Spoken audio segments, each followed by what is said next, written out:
নুরি মোয়াক্কেল শুরু করেছি মাঝপথে প্রায় শেষের দিকে তখন হঠাৎ করে আমার এই দরজায় একটু শব্দ হয়েছে, তো আমি একটু হালকা করে কেঁপে মতন উঠছি যে ভয় লাগছে এরকম। তখন আসসালামু আলাইকুম ওয়া রাহমাতুল্লাহি ওয়া বারাকাতুহু। আশা করি আল্লাহর অশেষ রহমতে, দয়াতে, মেহেরবানিতে আপনারা সবাই ভালো আছেন। আসসালামু আলাইকুম হুজুর, আশা করি আপনি ভালো আছেন। আমি আপনার দেওয়া ওই 313 বার সূরা ইখলাস মোয়াক্কেল হাজিরের ওই আমলটা গতকাল রাত্রে করেছি।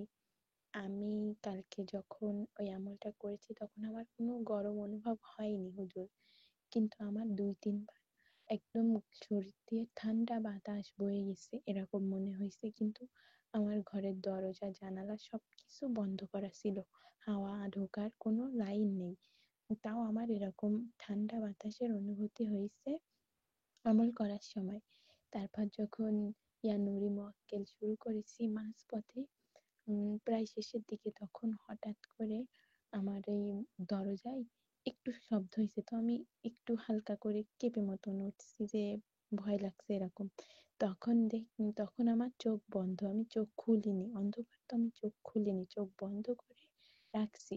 তখন যেন আমার মনে হলো আমার দরজার ওই দিক থেকে কিসের যেন আলো চোখের ওপরে পড়তেছে, কিন্তু আমি চোখ খুলিনি, চোখ খোলার সাহস করিনি, কিন্তু মনে হলো যেন হঠাৎ আলো জ্বলে উঠলো মতন এরকম কিছু। কিন্তু যখন আমি আমল শেষ করেছি আমার অনেক ভালো একটা অনুভূতি হয়েছে যে আলহামদুলিল্লাহ আমি আমল শেষ করতে পারছি।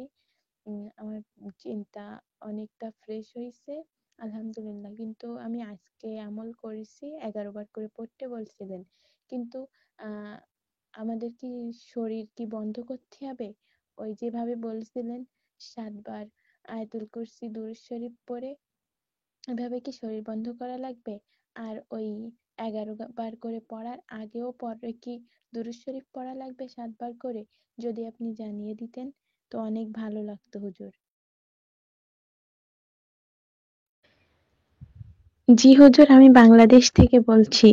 বাংলাদেশে সাতক্ষীরা জেলায় নলতা শরীফে খান বাহাদুর আহসানুল্লাহ রহমাতুল্লাহ আলাইহির মাজার আছে, আমি ওইখান থেকে বলতেছি।